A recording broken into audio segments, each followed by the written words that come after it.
Selamat pagi pemirsa, kembali lagi bersama kami di acara seputar berita. Saya Joshua Emmanuel Roberto Dalio. Saya Yohani Margareta Parselan Simatupang. Pemirsa, cuaca buruk yang terjadi dalam sebulan terakhir berdampak pada rusaknya hasil panen cabai di Cirebon, Jawa Barat.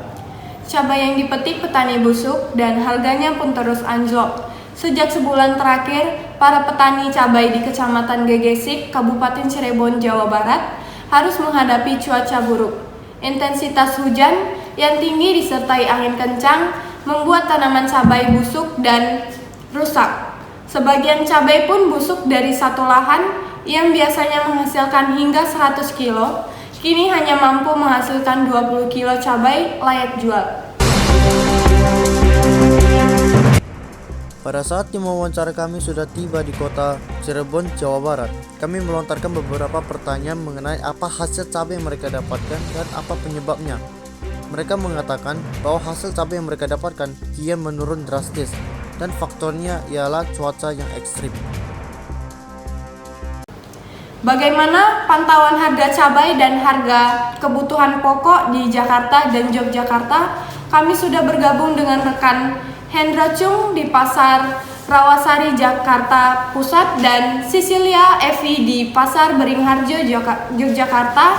Namun terlebih dahulu kita akan ke Hendra. Selamat siang Hendra, bagaimana pantauan harga cabai di Pasar Rawasari? Selamat siang Joshua dan Yohani dan juga pemirsa. Usai perayaan tahun 2023, harga sejumlah bahan pokok di Rawasari, Jakarta Pusat belum sepenuhnya terkendali. Pada hari Kamis ini, harga cabai rawit mencapai angka 80.000 per kilonya, di mana sebelumnya hanya dijual seharga 50 hingga 60.000 per kilonya. Adapun bawang merah yang di sini juga sebelumnya dengan harga 30.000 sekarang menjadi 40.000 per kilonya.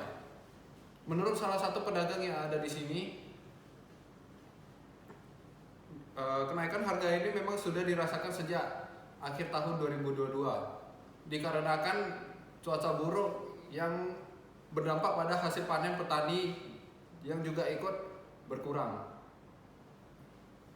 Kenaikan harga yang cukup drastis ini mengakibatkan turunnya jumlah pembeli dan otomatis berimbas pada penghasilan atau omset kepada pedagang yang di sini lebih dari 50%. Di mana para pedagang yang di sini biasanya mendapat omset sebesar 8 juta rupiah dan saat ini hanya 2 sampai 3 juta rupiah saja per harinya. Dan untuk mengetahui bagaimana situasi dan kondisi di Pasar Beringharjo, Yogyakarta, sudah ada Sisilia di sana. Sisilia, silakan untuk laporannya. Ya, terima kasih Hendra Cahyo pantauan dari Jakarta Pusat. Saat ini di Pasar Beringharjo, Yogyakarta terpantau memang sejumlah komoditas pangan ini mengalami kenaikan, di antaranya yakni cabai rawit di mana menembus angka Rp55.000 per kilonya. Kita berbicara di 2 hari sebelumnya memang mengalami penurunan begitu, yang sebelumnya Rp70.000 namun juga hari ini mengalami penurunan hingga Rp15.000 namun dibandingkan dengan harga normal yakni sekitar Rp40.000. Untuk selain cabai rawit juga terjadi peningkatan harga yakni cabai merah keriting yang menembus harga Rp40.000 dengan normalnya ini harga Rp30.000, dan untuk cabai hijau yang menembus harga Rp25.000 dengan harga biasanya Rp20.000. Selain itu juga telur, minyak goreng, dan beras ini mengalami peningkatan hingga 1.000 per 2.000 per kilonya. Hingga hari ini juga kami pun memantau begitu di Pasar Beringharjo cukup stabil, dan sampai hari ini juga dari pihak pedagang pun pasrah atas kondisi yang mereka rasakan dikarenakan harga yang masih belum stabil. Demikian laporan sementara dari Pasar Beringharjo. Saya kembalikan kepada Yohani Margareta dan Joshua Immanuel.